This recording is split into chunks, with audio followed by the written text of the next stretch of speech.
Hi guys, Round Wolf here, and today I'm looking at 5 theories for the future of the Game of Thrones books. Think of this as kind of like a prelude to my Dream of Spring predictions for A Song of Ice and Fire. Will we actually get a Dream of Spring? Probably not, but it's still fun to speculate, and these 5 theories I found online. Now I find it interesting, so let's just get straight into it. The first theory is Jonria. I'm butchering that horribly, but it's basically the theory that Jon and Arya will get together at the end of the books and marry. You can also think of this as the theory that George hasn't changed his original ending from the outline. In that outline, after the secret of Jon's true identity is revealed, Arya and Jon can finally marry, making Arya the queen in the north and Jon is still the king in the north. This theory is actually way more possible than everyone realizes. In A Game of Thrones, Jon and Arya's relationship is extremely special and really throughout the whole series. I'm going to use 3 quotes here from A Game of Thrones based on stuff that Ned and others have said that foreshadows the future.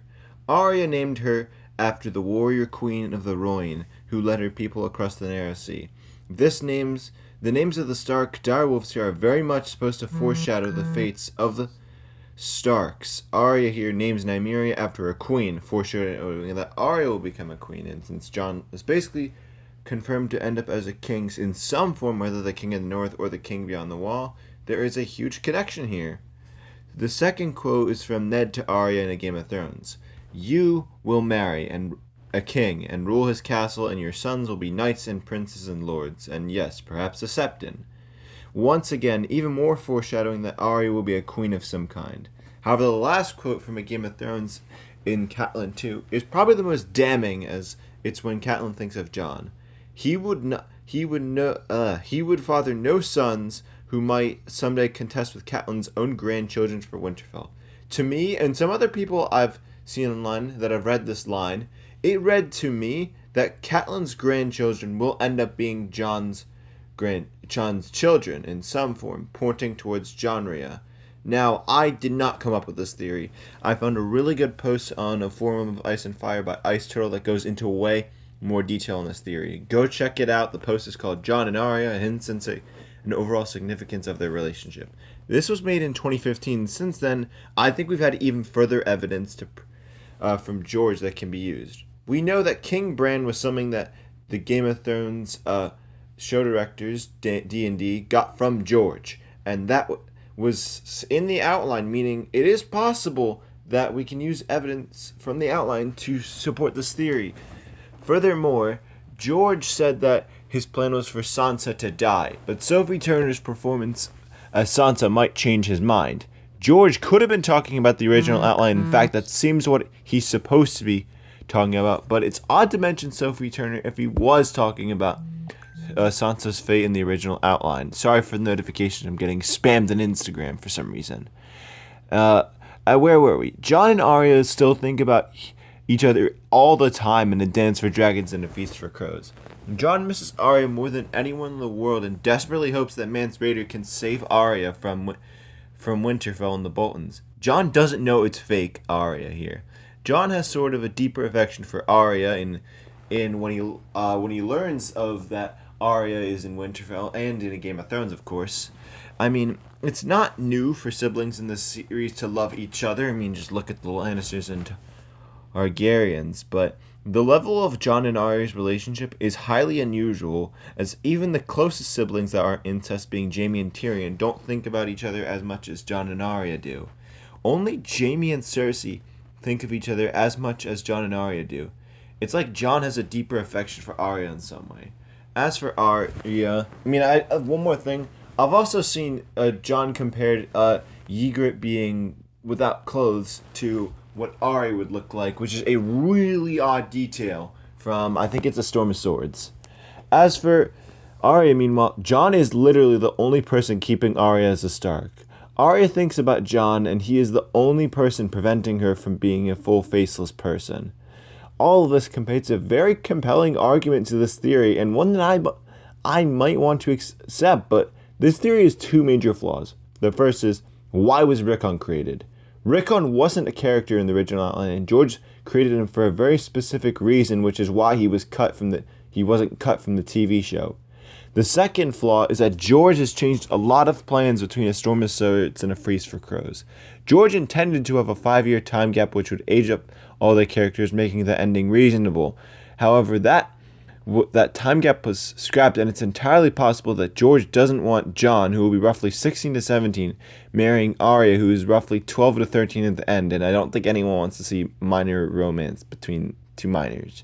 Do I believe this theory? I'm extremely divided, as it makes so much sense for the original trilogy, but with A Feast for Crows and Dance for Dragons, I'm really divided here. So the answer is yes and no. I'm partly being secretive as I don't want to spoil my predictions for A Dream of Spring, which come out later in August, but I'm also still figuring out if this theory is true. It's very interesting. Theory number 2 is that Aegon and Varys are secretly Blackfires. I'm going to be honest here, while it makes sense, this theory is a bit foreign to me, and I don't quite understand it, so sorry if the evidence on this part is a bit lacking. The first piece of evidence is Daenerys' vision in the House of Undying back in A Clash of Kings. A blue-eyed king who cast no shadow, a cloth dragon swayed on poles against a cheering crowd. Jorah later describes this as the Mummer's Dragon, which means a fake dragon. And the fake dragons in the Song of Ice and Fire universe are the Blackfires descending from Aegon IV and Daeron Blackfire. Young Griff or Aegon certainly matches the description of the eyes in Daenerys' dream, as Aegon is said to like having blue eyes and a certain light, according to Tyrion Lannister. Additionally, Illyria Mopatis' wife Sarah is described to have Valyrian-like features, among which the blue eyes are called out. It's a small hint that Aegon is a Blackfire and secretly Illyria Mopatis' son. Another thing I want to suggest: how would Varys have saved Aegon from the sack of King's Landing, all while replacing him with Illyrio's son? And why would Illyria Mopatis go along with this? As it's basically like how would Varys stop Ned's being arrested, kind of. As for Varys, there are two pieces of evidence, or rather two questions. The first is, why does Varys shave his head? That can't be random, as this has led to many people believing that Varys is a Blackfire and he has silver hair, so he shaved it so that Aerys, the Mad King, and Robert wouldn't kill him. Why not a Targaryen? It's because of Varys' actions in Aerys' reign, which is kind of the second question. Why did Varys act like he did during Aerys' reign? If for a so-called Targaryen loyalist, he does a shit job of Aerys II, and Varys is very smart. He doesn't do things without reason, as Varys pits Aerys against Rhaegar and the rest of Westeros, according to Jaime. And Jaime has zero reason to be lying here, which means that Varys' actions become even more confusing. And do I believe this theory to be true?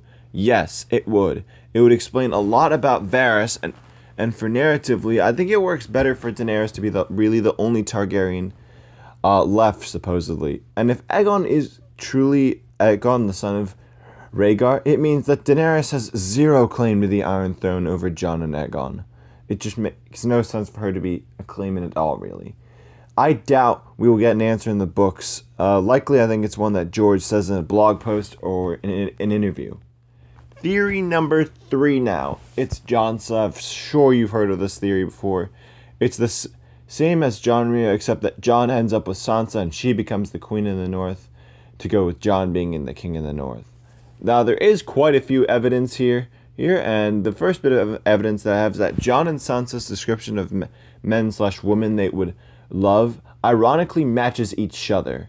For Sansa, she wants a hero, someone like Aemon the Dragon Knight, someone who is a prince, someone that upholds justice, and Jon's actions ironically match what Sansa likes in a man. And as for the other side, Jon very obviously has a thing for women with red hair, or rather, the same hair color that Sansa and Ygritte both have. Now, that's suggesting something there, that Jon will love Sansa when they see each other again. But now I'm going to get into the bigger piece of evidence here for this theory, being the Ashford Tourney parallel between the champions of Ashford Tourney and Sansa's suitors, being a Baratheon, then a Tyrell, then a Lannister, then a Harding, and the next one was a Targaryen. Sansa got Joffrey Baratheon, Willis Tyrell, Tyrion Lannister, Harry Harding, which just leaves the Targaryen, quote, unfulfilled, which leaves Aegon or Jon, which makes zero sense for Aegon and Sansa to be a thing, given that we have 2 books left, and Sansa still needs to go back to Winterfell.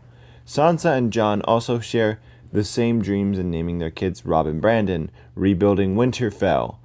And I'm going to ignore the previous books and focus on the future so we can draw further evidence. Is that if Jon is going to be the king in the north at the end of the series, he will need to marry one of his sisters to hold Winterfell, as the north won't bend the knee to a southerner. A Jon and Sansa marriage would be very powerful politically, and it's one that might be forced upon them, as when Jon is revealed to be a Targaryen, Sansa has always been said to be the key to the north, and it's kind of a parallel between Ned and Cat. Ned and Jon are very similar in so many ways, and Sansa is described to be very similar looking to Catelyn.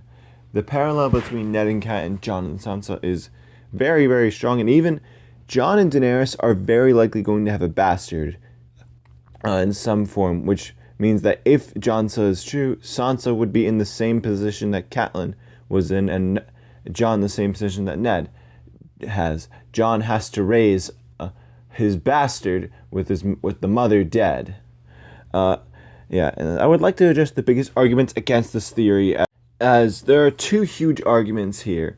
The first one being that Sansa doesn't like Jon, and they are so distant. That can be gotten over by a forced political marriage, and it's exactly what happened to Ned and Catelyn. They didn't love each other at first, but their love grew in time. The second biggest argument is that it's way more likely that Jon ends up with Arya, and I would like to say yes, I think that's more likely, but Jon and Arya was confirmed to be the ending of the outline, and very likely the ending for the original trilogy, but the 5-year time gap being scrapped makes that everything go into question there, and it's not possible that Jon ending up with one of his sisters is still the goal, and I don't think George wants to write about minors having love, and Sansa's still a minor. There has been, I don't want to say over PG-13, but you get what I'm trying to say. Jon has had sex before in the series, and Sansa was married to Tyrion, so we're not exactly unfamiliar with both characters. More importantly for this theory is George's love for a bittersweet ending. If this is true, Sansa gets to be the queen, and Jon gets to rule Winterfell. It's just that they get what they wanted. However, Sansa is the queen of the north, and like I said, they get what they wanted, but it comes at the cost of their innocence and their family, and they'll end up with the last person they ever thought to be with. While, on the topic of George, he said he might change his ending for Sansa based on Sophie Turner's performance, and while George was very likely referring to the original outline when talking about Sansa dying, we can still use this as further evidence for Sansa. However, the biggest flaw in this theory is the same as Jon and Arya, being Rickon Stark. Rickon has a very specific purpose which I think could be holding Winterfell, but Rickon is only 6, and will need another region, i.e. another Stark, which best fits Sansa, and she being queen in the north, but not Jon and Sansa being region. If Rickon's purpose is something else, say to be killed in whatever's George's version of the Battle of Bastards is, or the Long Night, then it makes Jon and Arya basically entirely confirmed. I don't think this theory is, but I think it is very much in the realm of possibility here. Maybe not as much as Jon and Arya, but I think there is still very good reason here. And I would like to say, like Jon and Arya, there's a very good source for this theory being the Sansa Compendium, evidence towards a Jon and Sansa endgame. It's a website. Go search that exact word up. It will come up, I assure you. Theory number 4. The Hound / Sandor Clegane is alive and living a quiet life. Last we saw the Hound, he got ditched by Arya after he got into a fight at the Inn of the Crossroads. That ending feels very lame for the Hound of all characters. And in one of Brienne's chapters, she and Podrick meet a gravedigger on the Quiet Isle. They passed a lickyard where a brother bigger than Brienne was struggling to dig a grave. There's more here, but at the end it says, when Dog went to sniff him, he dropped his spade and scratched his ear. That certainly meets the physical conditions of Sandor Clegane, and from what we know about the personality of the Hound, he likes dogs. So narratively, I think it fits the Hound to be getting a quiet life and the perfect ending, and we obviously see physically and personality-wise, it meets him. And I haven't really seen any counter-arguments to this theory, and I accept this to be the truth, that the Hound survived and he's living a quiet life now. The final theory I will cover today is that Ned Stark's bones are with Howland Reed in the neck. In A Clash of Kings, Catelyn gets Ned's bones at River Run as a gift from Tyrion. Catelyn then sends the bones with Hallis Mullen. This was before the Ironborn take Moat Cailin, and Ned's bones, like Robb's will, are completely missing. They are confirmed to exist and did depart River Run, but they haven't been seen anywhere. From A Dance with Dragons, Hallis Mullen is said to be leading Ned Stark's bones back to Winterfell still in the appendix. However, we know Ned's bones haven't arrived at Winterfell yet, or in the north, or Barrowtown really, as Barbary Dustin tells Theon that she intends to deliver Ned's bones to her dogs at Barrowtown, which is the next location it would have gone after Moat Cailin. Which means there's two locations here where Ned's bones could be. One, they are in Winterfell, and Hallis Mullen snuck into the Winterfell creeps during a storm of swords where there is zero POV character in Winterfell. Theon also does meet someone who looks to resemble Hallis Mullen in A Dance of Dragons, and he appears just to insult Theon, clearly a Stark loyalist, which really hurts the theory that I have here, as it suggests that Ned's bones were returned and it's being saved for a twist for when the Starks return to Winterfell. However, the second location, being in the neck with Howland Reed, is a lot more likely. After learning of Moat Cailin's capture by the Ironborn, Hallis would logically realize they can't go north, and it's entirely possible he was stopped by the Chronic Men in the neck. And George has confirmed that Howland Reed is hiding many, many secrets. And while we know one of them is Jon's true identity, we have extremely good reason to believe that Robb's will is in the neck, based on Lyanna Mormont's words. And narratively, there's something very satisfying about Ned's best friend returning his bones back to Winterfell. It's also in character for Howland to be loyal to the Starks by keeping Stark supporters safe, Jon's true identity safe, and Robb's will there. If we make the assumption, we can explain away Hallis Mullen meeting Theon in Winterfell in A Dance of Dragons, being Howland Reed has spies across the north, and people keeping him informed, making sure that the Stark legacy lives on. His daughter Mira Reed is with Bran north of the Wall. Hallis Mullen is in Winterfell, maybe being some sort of a spy there. And the Mormonts in Bear Island also seem to be keeping Howland Reed informed there, and they're sharing stuff there. And since Howland Reed very, very likely has Robb's will, it's extremely likely there is someone at the Wall that we haven't seen yet, or someone on their way to tell Jon that he is the king in the north.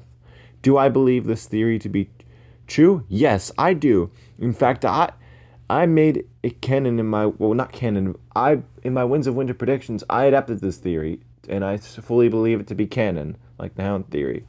That does it for this video, and man, this has been a long video, huh?